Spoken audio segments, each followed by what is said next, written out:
Republicans, unquote. Joining me now, Democratic Congressman Adam Schiff of California, the chairman of the House Intelligence Committee. Chairman Schiff, thanks so much for joining us. Probably not every day you agree with Liz Cheney. Have you talked much with your Republican colleagues in the House? What are you hearing from them? Well, it's been very difficult, actually, with the pandemic to have many conversations the way we usually would on the House floor.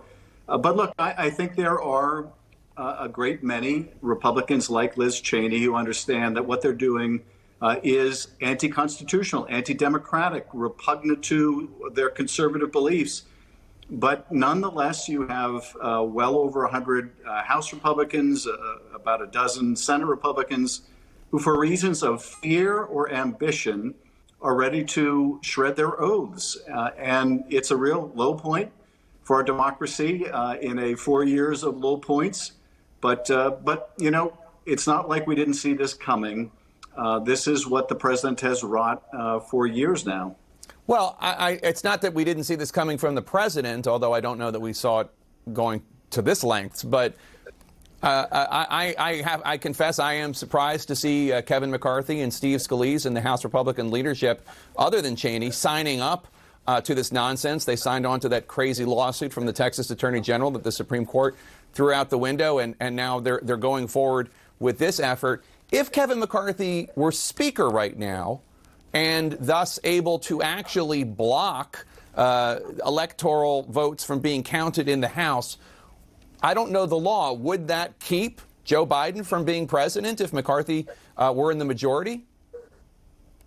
Well, it could if Mitch McConnell or Senate Republicans had a majority there that was also willing to do the president's dirty work. Now, I don't know that that's the case in the Senate, but you may have had a higher estimation of Kevin McCarthy than I did. Sadly, he's proven to be exactly who I think he is, which is driven by politics and power alone, with little regard for the Constitution or his obligations of office.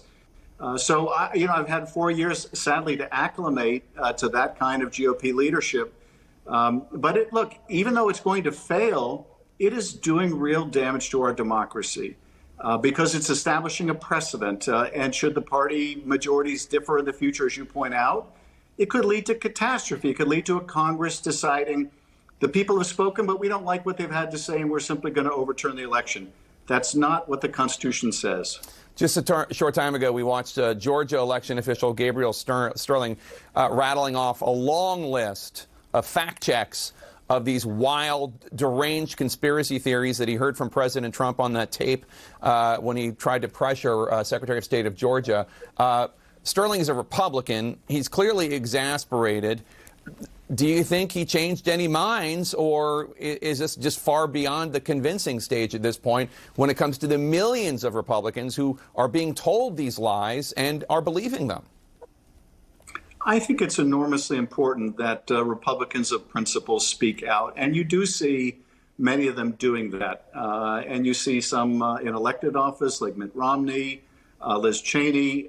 It's enormously important. It can't be just the Democrats defending the Constitution.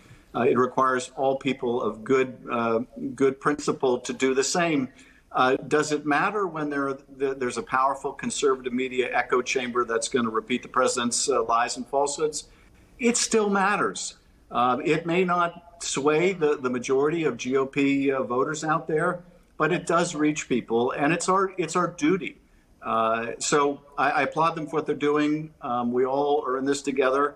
And this is, a real stress test for our democracy. Your colleague, Republican Congressman Chip Roy of Texas, did something interesting last night. He challenged the seating of the delegations of members of the House from Arizona, Michigan, Wisconsin, Pennsylvania, Georgia, and Nevada. He wanted his colleagues on record saying if the vote counts in those states for Joe Biden were wrong, then so were the counts for you. Do you think any of the Republicans in the House got the point?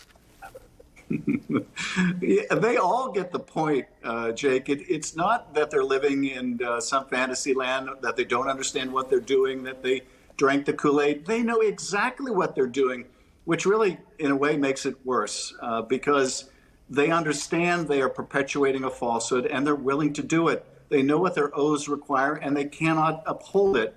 But they have no no misunderstanding about just how fallacious these claims of fraud are. They're doing it because of naked ambition. Some want to run for president in the Senate. Others don't want to antagonize the president's base, and it's motivated by fear. But you would hope that devotion to country would be greater than either one of those other attributes, but apparently not. House Democrats have begun drafting a resolution seeking to censure President Trump because of this phone call with the Georgia Secretary of State. Is that going to happen? And was what the president did there illegal in your view? It's very possibly illegal. And, Georgia may investigate.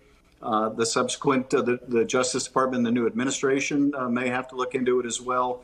I think that phone call, like that corrupt phone call the president had with the president of Ukraine, needs to be viewed in the surrounding circumstances.